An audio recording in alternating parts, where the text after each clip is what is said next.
Militer Rusia memperbarui informasi operasi militer khusus di Ukraina dalam 24 jam terakhir.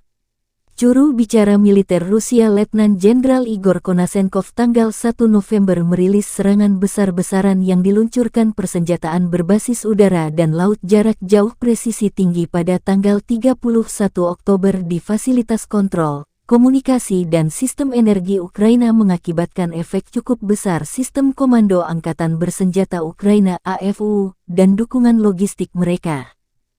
Pengiriman pasukan cadangan dan sarana material kereta api ke area operasi terganggu, produksi di fasilitas industri militer Ukraina juga terganggu. Di garis depan terjadi kontak senjata arah Kupiansk. Sebuah kelompok taktis batalion Ukraina yang diperkuat tentara bayaran asing gagal melancarkan serangan ke Nikolayevka, Kuzemovka, Republik Rakyat Lugansk dan Orlianka, wilayah Kharkov.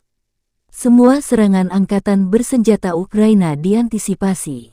Ukraina kehilangan lebih dari 150 personel dan tentara bayaran Ukraina, 3 tank, 4 kendaraan tempur lapis baja, dan 6 pikap. Di arah Krasny Liman, serangan dan tembakan artileri presisi dan operasi yang dilakukan unit Rusia terhadap kelompok taktis kompi angkatan bersenjata Ukraina mengakibatkan frustrasi upaya musuh untuk memulai serangan terhadap Chervonopopovka dan Makeyevka, Republik Rakyat Lugansk. Lebih dari 30 personel Ukraina, 4 kendaraan tempur infanteri, dan 3 pikap dieliminasi. Sementara dari arah Nikolayev Krivoy Rog, unit intelijen pasukan Rusia mencegah upaya unit Ukraina melancarkan serangan terhadap Milovoye, Sukanovo, Bruskinskoye, Kostromka dan Zelyony, wilayah Kherson. Musuh dipaksa kembali ke garis awal.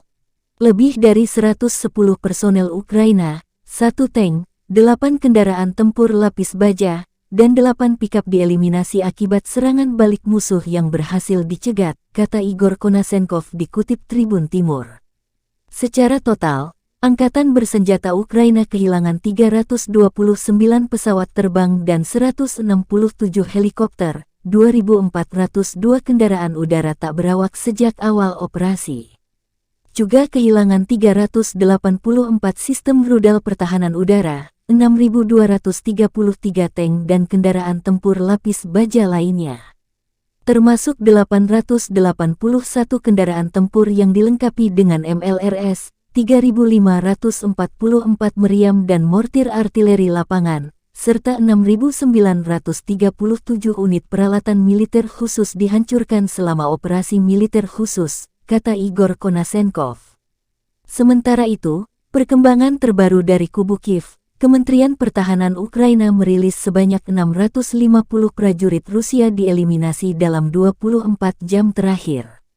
Pertahanan udara bekerja efektif, 4 helikopter, 1 jet tempur dihancurkan. Secara total, Rusia kehilangan 72.470 prajurit sejak awal invasi. Presiden Ukraina Volodymyr Zelensky menegaskan tidak akan negosiasi sampai penjajah Rusia meninggalkan semua wilayah Ukraina termasuk pergi dari Crimea.